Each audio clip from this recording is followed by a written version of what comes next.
N വിജയന്റെ കുടുംബത്തിന് നീതി കിട്ടും വരെ ഡിവൈഎഫ്ഐ പ്രക്ഷോഭം തുടരുമെന്ന് ഡിവൈഎഫ്ഐ സംസ്ഥാന സെക്രട്ടറി വി.കെ. സനോജ്.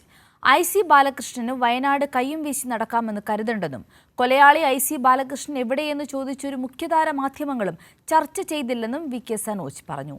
ഐ.സി. ബാലകൃഷ്ണൻ രാജിവെക്കുക, പ്രതിപട്ടികയിലുള്ള കോൺഗ്രസ് നേതാക്കളെ പുറത്താക്കുക എന്നീ ആവശ്യങ്ങൾ ഉന്നയിച്ച് ഡിവൈഎഫ്ഐ രാപ്പകൽ സമരം സുൽത്താൻ ബത്തേരിയിൽ ഉദ്ഘാടനം ചെയ്ത് സംസാരിക്കുകയായിരുന്നു വി.കെ. സനോജ്. എൻ വിജയന്റെയും മകന്റെയും ആത്മഹത്യയുടെ ഉത്തരവാദിത്തം ഐ.സി. ബാലകൃഷ്ണൻ എം.എൽ.എക്കൊപ്പം ഡി.സി.സി നേതൃത്വത്തിനും കെ.പി.സി.സി പ്രസിഡന്റിനുമുണ്ടെന്ന് ഡിവൈഎഫ്ഐ സംസ്ഥാന സെക്രട്ടറി വി.കെ. സനോജ് പറഞ്ഞു. കോടികളുടെ സാമ്പത്തിക ഇടപാടിലും എൻ വിജയന്റെയും മകന്റെയും ആത്മഹത്യയിലും സമഗ്ര അന്വേഷണം നടത്തണമെന്നും വി.കെ. സനോജ് പറഞ്ഞു. എൻ വിജയന്റെയും മകന്റെയും മരണം, കൊലയാളി എം.എൽ.എ ഐ.സി. ബാലകൃഷ്ണൻ രാജിവെക്കുക, പ്രതിപട്ടികയിലുള്ള കോൺഗ്രസ് നേതാക്കളെ പുറത്താക്കുക എന്നീ ആവശ്യങ്ങൾ ഉന്നയിച്ച് ഡിവൈഎഫ്ഐ സുൽത്താൻ ബത്തേരിയിൽ സംഘടിപ്പിച്ച രാപ്പകൽ സമരം ഉദ്ഘാടനം ചെയ്യുകയായിരുന്നു വി.കെ. സനോജ്. ജനങ്ങളുടെ കോടതിയിൽ ഐ.സി. ബാലകൃഷ്ണൻ കൊലയാളിയാണ്. ജനങ്ങളുടെ കോടതിയിൽ ഈ അപ്പച്ചൻ കൊലയാളിയാണ്.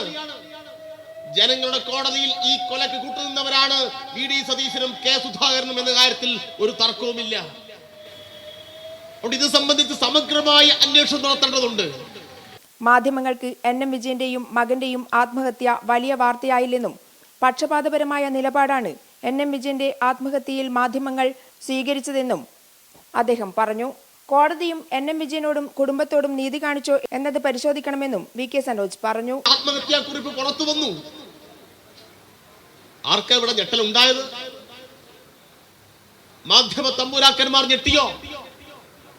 വളരെ അപൂർവം ചാനലുകളിൽ മാത്രമാണ് അതൊരു ബ്രേക്കിംഗ് ന്യൂസായി വന്നത്.